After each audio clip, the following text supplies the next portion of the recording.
mitään sitä muuta. Yhtäkkiä tiedätkö sen tunteen, kun sä oot vaikka jossain tyyliin uudessa koulussa tai en mä tiedä, ei nyt ehkä työpaikoilla kovin usein, mutta jos se voi olla tää joku harrastus uusi alkaa tai joku juttu, missä on paljon uusia ihmisiä uudessa tilassa ja sitten on semmonen tutustutaan juttuun ja käydään tyyliin ringissä, et kerro joku hauska fakta itsestäsi. Ja sit sä unohdat kaiken itsestäsi ja sä oot silleen, kuka mä ees oon. Niin vähän on sellainen fiilis nyt, koska en ajatellut etukäteen mitään. Mutta mulla on koira, niin kuin kävi selväksi. Ja mulla on huppu.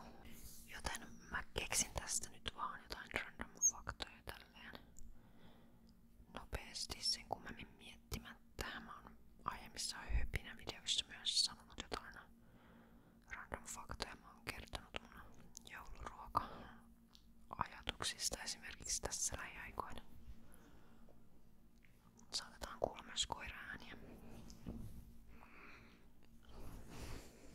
Ja hiusääniä. Mä opeloin mun hiuksia.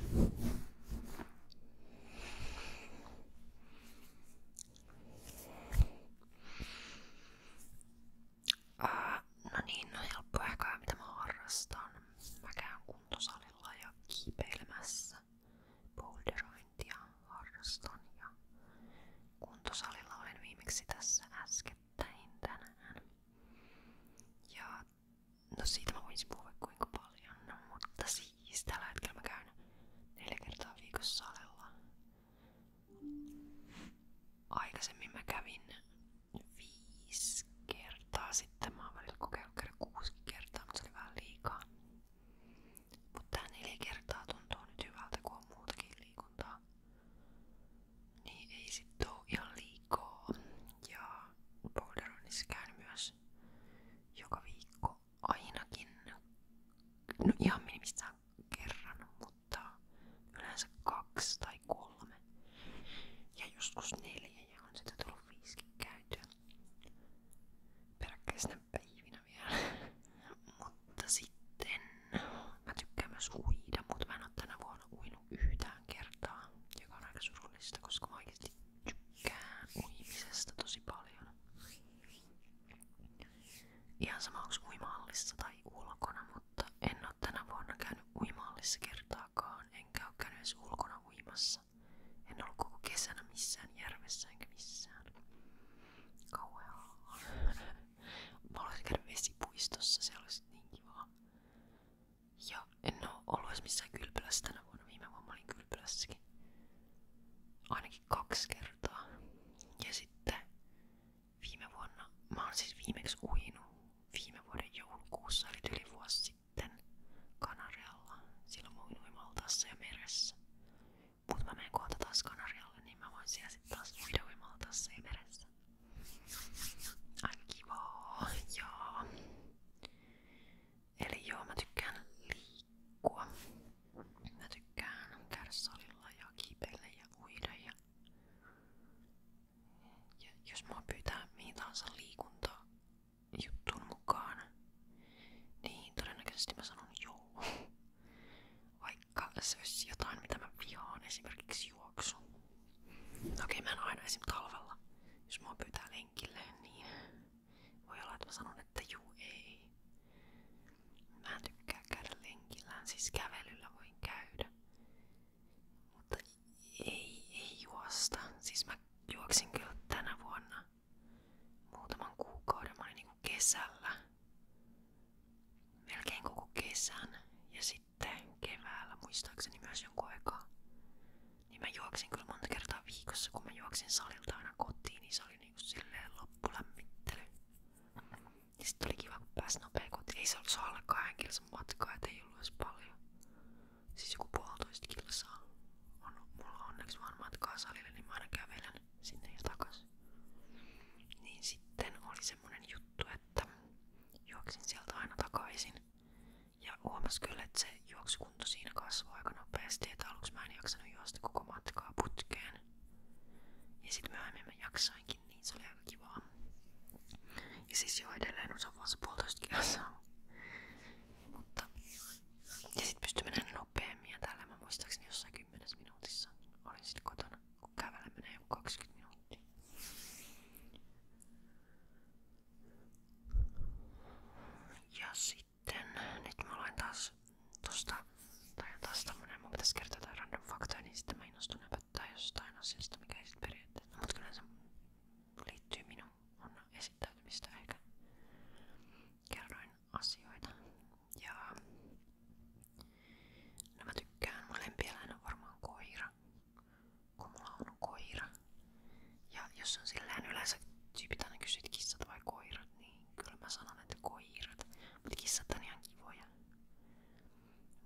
Missä mä sanon? Okei, siis joo, kissat on kiveä. Mutta jos mun pitää valita niin kissat vai koirat, niin koirat ehdottomasti. Mä oon koira-ihminen. Se johtuu siitä, että mulla on ollut koira. Ollut lapsesta asti, ollut aina kodissa koira. Ja kissoista on paljon vähemmän kokemusta, niin sitten luonnollisesti, että jos sä oot asunut kissataloudessa aina, niin sitten on varmaan helpommin kissa-ihminen. Tai jos ei ollut mitään, niin sitten se on ehkä puolueettomampaa vastata kysymykseen, mutta aina ollut koira, niin aina koira on tuttu. Mutta sitten esim. Kavereilla on kissoja, niin vähän päässyt tutustumaan niihinkin ja on ne ihan kivoja. Kyllä mulla voisi olla kissakin. Joskus ehkä. En tiedä. Mä tykkään taateleista. Mun lempihedelmä on sitruuna. Sitruunat on parhaita. Mä tykkään kaikista kirpeestä. Nyt on tullut tosi paljon kaikkea karkkitaateleita. Ihan parhaita. Varsinkin ne kirpeet. Se oli joku Dave & Jones taatelimerkki, mitä saa ainakin Prismasta ja Normalista, niin niillä on kirpeämmät kuin ne Green Datesin. Sitten on myös semmonen merkki kuin True Dates. Ja niillä on myös kirpeitä. Mä en oo niistä maistanut muuta kuin jotain cookie dough-makua, joka oli ihan ok, mutta vähän silleen tunkkainen, koska mä tykkään enemmän niistä kirpeistä ja raikkaista mausta. Mutta niillä merkillä, sillä True Dates-merkin karkkitaateilla, niillä pitäisi olla kirpeä vesimeloni. Mä en oo nähnyt sitä missään, missä on vesimelonitaatelit. Mun on saatava niitä, koska se olisi varmaan mun lempimaku. Ja tietysti se True Dates on se kaikista kallein merkki. Mut kyllä mä nyt voisin niitä vesimeloneita maistaa ja toivoa, että ne ei sit oo maailman parhaita, koska muuten niitä pitäisi saada ostaa. Mut sitten mä tykkään. Ne salmiakkitaatelit tuli myös hyviä, mut nekin on vähän sellainen, on semmonen tunkkaisempi maku. Mä tykkään niistä kirpeistä, kun ne on semmosia raikkaita. Mä tykkään raikkaisista mauista, sen takia mä tykkään sitruunasta, kun se on raikasta. Taatelit ei oo mikään raikas, eli mä vesimeloni ihan parasta. Ja mangot, mut niitä on Suomessa niin kalliilla ja tarvii niistä erkkua. Ja sitten ne Botless Fizzy Puddles karkkitaatelit, jotka on sen Dave & Jones taatelit, niin ne on kirpeitä, ne on oikeesti kirpeitä. Ne Green Datesin pullokarkkitaatelit ei oo niin kirpeitä, ne on kyllä hyviä, mut ne ei oo niin kirpeitä, mut ne Dave & Jonesin pullokarkkitaatelit, niin ne on ihan superhyviä. Ne on oikeesti kirpeitä. Sitten on myös se kirpeä kola, ihan parasta.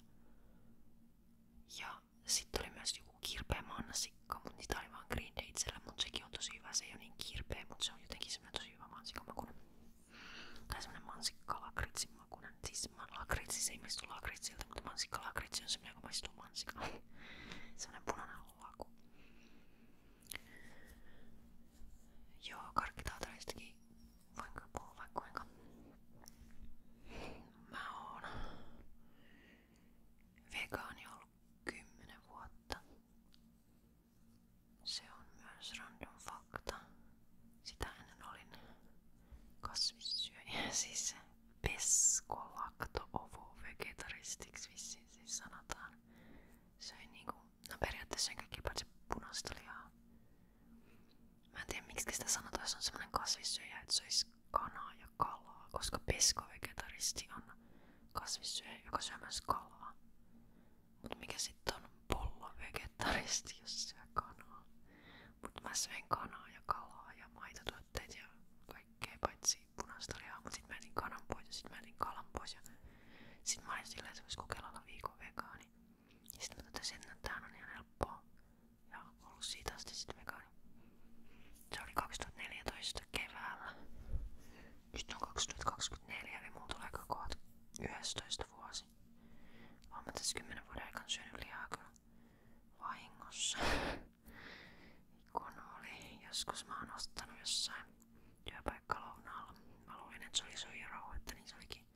Tai siis soijarauhekastiketta, mutta se olikin jauhelijakastiketta. Ja sit hauskinta oli se, että kun mä söin sitä, niin mä en ollut ihan varma, onko se jauhelia vai soijarauhetta, kun siinä oli niin kovat mausteet. Semmosesta takomaustetta, kun se oli johonkin tortillan väliin. Ja sit se rakenne on aika samanlainen. Niin mä en tiennyt yhtään, että onko se soijaa vai jauheliaa, kun en mä ollut lihaa syönyt monen vuoteen. Niin en mä sitä silleen maistanut muuta kuin sen takomausteen. Ja sit mä vaan söin sitä silleen, tämä maistuu takomausteelta, mutta onkohan tämä vegaanista, en tiedä. Et joo, semmoista on sattunut myöhemmin. Sit selvisi, että kyllä se oli jauhelijakastiketta. Ja sit tuli vaan silleen, joo, kiva juttu. Hyvä tietää, että makuaisti on kunnossa. Tai ei oo. Mutta siinä oli niin kovat mausteet, niin niistä voinut maistaa. En mä tiedä, olisiko joku muu maistanut sen. Varmaan esim. Joku, joka syö lihaa, niin varmaan maistaa, jos on soijarauhekastikeet. Joo, tää ei oo kyllä mitään jauhelia, tää on soijarauhetta. Ja sit minä, joka on tottunut syömään soijarauhetta, niin on silleen, en mä syö soijarauhetta kovin usein. Tosi harvoin itse asiassa. Mut joka tapauksessa niin varmaan ois ehkä voinut tunnistaa jauhelijan ja soijarauhan eron, mutta minä en tunnistanut. Mä opiskelen Duolingossa. Opiskelen kuulostaa vähän hassulta, mutta siis opettelen Duolingon kielisovelluksen avulla Espanjaa ja Saksaa tällä hetkellä. Koitan opetella YouTube-videoita, koitan katsoa myös. Aluksi mä olin vaan sen, että mä opettelen nyt Saksaa. Musta tuntuu, että mä joskus puhuin tästä aiemmin. Itse asiassa taisin puhua, koska mä muistan, että mä oon puhunut Espanjan opettelusta. Mut sit mä päätin, että mä haluan opetella nyt Espanjaakin ja nyt alkaa mennä vähän sekaisin molemmat. Mutta mä mietin, että kyllähän sitä joskus ala-asteella, yläasteella ja lukiossakin niin on ollut montaa kieltä samassa kurssissa. Et on ollut niinku ranskaa, kun mä oon opetellut koulussa ranskaa. Tai siis ollut ranskan kurssissa ilo monta vuotta. Silloin kun oli koulussa. Niin sittenhän oli niinku samassa jaksossa oli englantia, ruotsia ja ranskaa. Saattoi olla vaikka samana päivänä. Ja sit piti opiskella niitä niinku kokeisiin, niin kyllä silloin on jaksanut opetella tai kykennyt opettelemaan 3 kieltä samaan aikaan ja oppinut niitä. Eikä oo mennyt kokeissa sekaisin. Niin kyllä mä sanoisin, että kyllä sitä nytkin voi opiskella saksaa ja espanjaa samaan aikaan. Ja ei se nyt oo kauheasti tuntunut, että menis sekaisin. Välillä vaan jotain sanaa siinä Duolingossa, kun sä sanoit mikä on jääkaappi espanjaksi, niin ei yhtään tuu mieleen, mutta muistaisin kyllä mikä se on saksaksi. Ja sit se vaan se, no ei se kyllä toi oo, mutta en mä muista mikä se on espanjaksi. Mut joo, tässä menee aika paljon aikaa näköjään, en mä tiedä miten pitkistä videoista sä tykkäät. Mutta ehkä tähän vois alkaa lopetella. Toivottavasti näistä mun höpinöistä nyt jotain uutta ehkä selvisi minusta sinulle, niin saatoit ehkä oppia tutustumaan minuun paremmin ja voit myös kertoa jotain itsestäsi kommenteissa, niin mäkin voin tutustua suun paremmin. Ja sit jos sulla on jotain kysymyksiä, mitä mä voisin jollain videolla vastailla, niin pistä tulemaan, niin voidaan vastailla niihin sitten jossain vaiheessa. Ja muutenkin videotoiveita voi aina laittaa. Sen muuten muistin, koska joku oli kysynyt multa jotain horoskoopista. Tätä en mä muista nyt kunnolla, mitä tai horoskooppiaiheesta oli.